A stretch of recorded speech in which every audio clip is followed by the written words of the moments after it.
What's going on, guys? This is your favorite Dad in Pajamas playing guitar. Dad in Pajamas guitar. I'm Stu Ingram, and just starting a video series to kick off the new year. Happy New Year's, everybody! It's 2023, and yeah, hopefully I can post more regular content. And this is just the second like chit chatty Stu talking to the camera by himself kind of video, and I figured a good series to do would be like just talking about my guitars.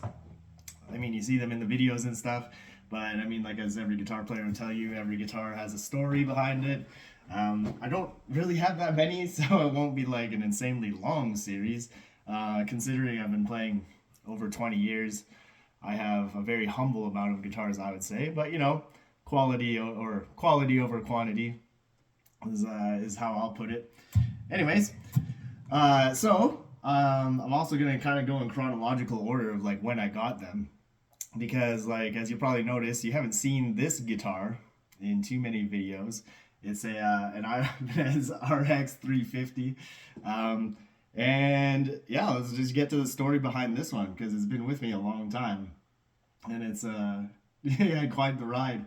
I think I got this when I was about 14, and the deal was that I had before this, like I think when I was learning and I was taking lessons, my parents didn't want to go all in on getting a really, really good guitar. So I had this like, I'll never forget it. I think it was called a West Tone, and it was just a solid piece of wood. Like it was the heaviest thing you could ever think. Like it just weighed a ton, and I put stickers all over it because it was like a wood finish, but it had like this red paint around the edge. It was very strange. So I just like punk rocked it up, and I put all these like stickers and crap over it. But anyway, when it became apparent that this guitar thing was sort of gonna stick and it wasn't just a phase, I think my dad said if I learned 20 songs, so I had to learn 20 songs, then he would buy me like a real guitar. And so this was at a pawn shop, and I think like I learned a bunch of songs like power chord songs. Like I think Green Day and I think Green Day and Bush X is the same. It's the same chord. It's the same chord progression. Right, so that's when I come around, and then I think Bush's was like Glycerine was like the same thing. It's just two frets down.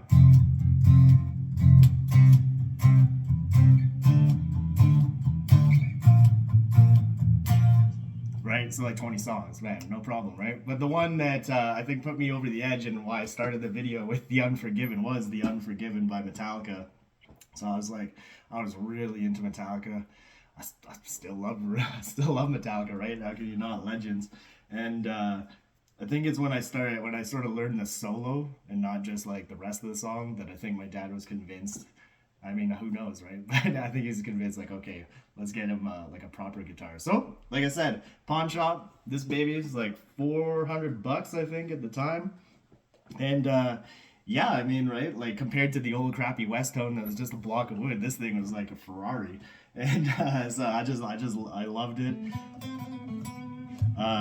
It's got a really like nice neck and stuff, and just a couple funny stories about it. So I think like within a month of getting it, I was like jamming with some random kid.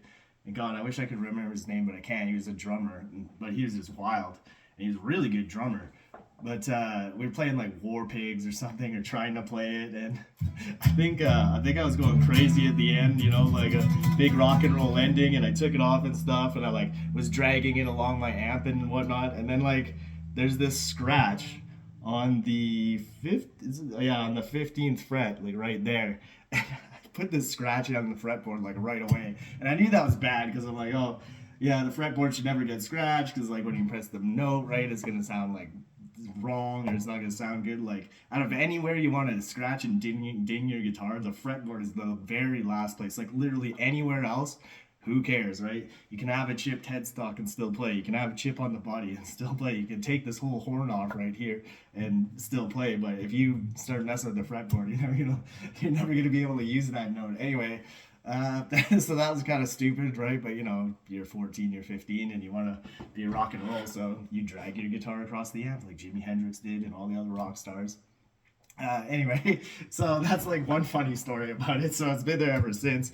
And another funny story is I was like really into like drop playing at some point, and like I didn't have a drop C dedicated guitar at the time, and it wasn't just I didn't want this in drops just regular drop C. I wanted like every string two steps down for like really heavy stuff. Anyway, I don't know why. I think Queens of the Stone Age has one song like that that I can remember in that tuning. Anyway, super dumb. But I like took it to a guy at Axe Music, and he's a really awesome like guitar luthier, Jim Moselle. I think he's retired, long retired now. He was amazing. And so I took it to him, and I think I said like I wanted like a new bridge, and I had this bridge that somebody gave me, and I wanted that in it, and I wanted new strings, and I wanted like everything to be set up properly. And like I don't know if he just like didn't want to do it or didn't have the time to do it or just sort of thought like what was best for the guitar was to not do it. And like I swear to God, he had this guitar like 2 years and it just sat there in his shop in the case. And I had other guitars, so it never really bothered me. And I was like doing everything I wanted to do. And maybe I forgot about it for a while, but so long went by. So long, maybe even more than 2 years. It was crazy. And I finally get it back, right? And yeah, it never ended up having anything done to it. So yeah, it's kind of just, I got it back, and I think I just tuned it back to standard and stuff. Yeah, and yeah, like I spent a couple years in isolation not being used at all. I feel kind of bad for it. Oh, poor guitar. But anyway, what else can I say?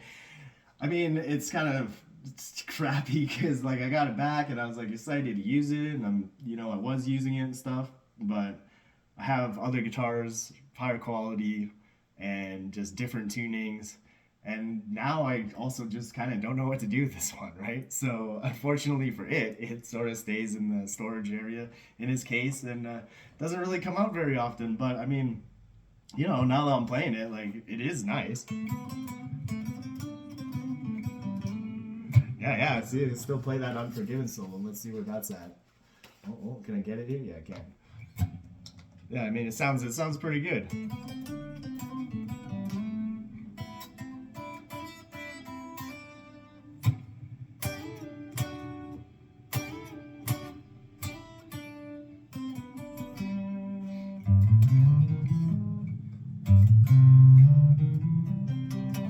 Oh yeah, I used to love that little lick.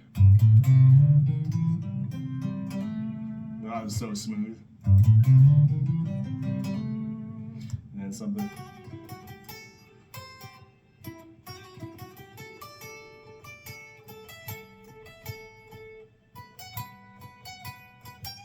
And then the distortion part, right? Anyways, yeah. So I think this is probably where I'm gonna wrap it up. So this is my like green Ibanez. I don't have names for my guitars really. They all, but that's the story on this one. And I don't know. I don't know if you'll ever see it in a video and like a jamming along to like a cover song or whatever, or what's gonna happen to it. But I should probably give it a little more love and a little bit more TLC, because it's like it's just old. It's been with me a long time. It deserves that kind of love and stuff and attention. So hopefully I can find a purpose for it.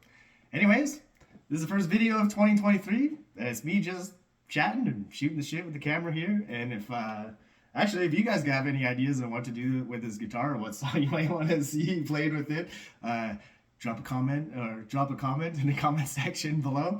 And yeah. Just I hope everybody has a wonderful start to 2023, and hope to post lots of videos, and yeah, keep you guys up to date. So yeah, this is just episode 1 of allow me to introduce my guitars. All right, have a good one. Ciao.